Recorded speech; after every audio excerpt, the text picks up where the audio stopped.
Russia overnight launched its long-anticipated attack on Ukraine. Russian President Vladimir Putin has announced a, quote, military operation in eastern Ukraine. Russian President Vladimir Putin authorized a military operation in Ukraine overnight. Information from Ukrainian officials, they say dozens of Ukrainian soldiers died. Мною принято решение о проведении специальной военной операции. As Russia's invasion of Ukraine grinds on, the Red Army's reputation has been severely damaged as it's been unable to strike a decisive blow. Just as one may become a victim of one's own propaganda, one may also become a victim of one's own bravado. And it's now becoming clear that much of the assumptions the Kremlin based its war planning on are now proving unworkable in its war in Ukraine.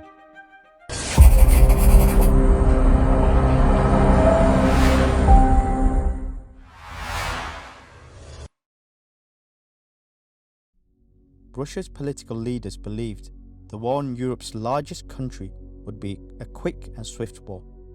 With the rapid dash to the capital, Russian forces would decapitate the regime in Kiev and take over the nation.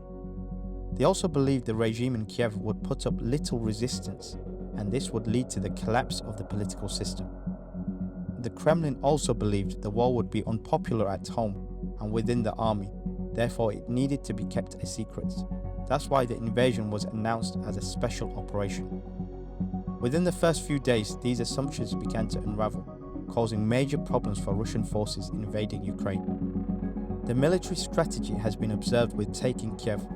This obsession, which had an even shorter timetable to be achieved, has seen Russian forces use the shortest road from Belarus to get to Kiev. So much armor going down the same route has seen 40-mile-long convoys. Images that they have released appear to show a very large deployment of Russian ground forces. You can see lots and lots of military vehicles there, hundreds of them in a convoy. The Russian forces not involved in the dash for the capital have been seizing small towns around major cities as well as junctions. But this proved to be problematic as Russian forces were informed at the last moment that they would be crossing into Ukraine for a special military operation. This was something that they were not psychologically prepared for, but it also means they were not materially prepared for the war. This is why detachments have been spotted split from their battalions, wandering into towns, leaving their tanks and abandoning their positions. There have been many other bizarre events.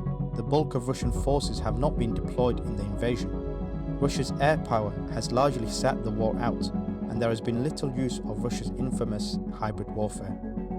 Russia also failed to shut down the Ukrainian communications with the rest of the world. We have also seen a lack of combined warfare by Russia's army.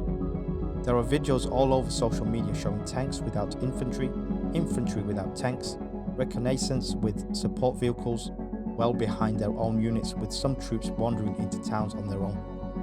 Russia certainly underestimated Ukraine's resistance. In a full-blown war, Russia would need to kill many people, which would go completely against its political goals. Such political objectives effectively make the military strategy impossible to achieve. But the Ukrainians have shown that they have the will to fight, and they have been launching counterattacks and ambushing Russian units. Russian forces are now responding with more firepower in a major change from the first week of the war.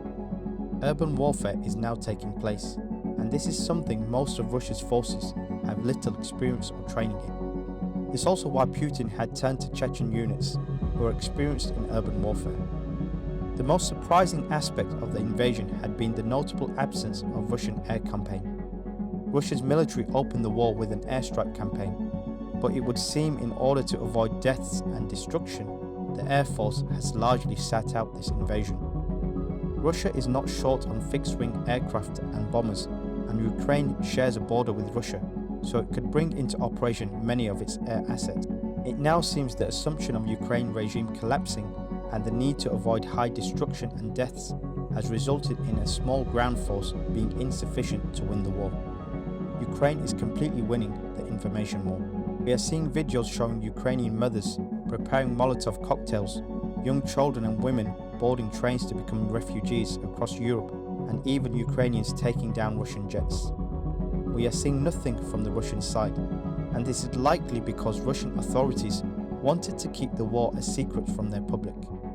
Russia's famed cyber warfare and electronic warfare is nowhere to be seen. Russia is really fighting three separate wars in Ukraine. Three armoured groups, each based in north, east and the south. These battle groups are now widely separated. They are not supporting each other. The increasing use of armour has vastly increased the pressure on Russian logistics, forcing Russia to adjust from its initial assumptions made about the war. However, Russia does have a history of beginning wars with vastly incorrect assumptions. This was certainly the case in Hitler's invasion in World War II and Chechnya during the 1990s. In both cases, Russia was able to adjust from vastly incorrect assumptions and eventually come out on top.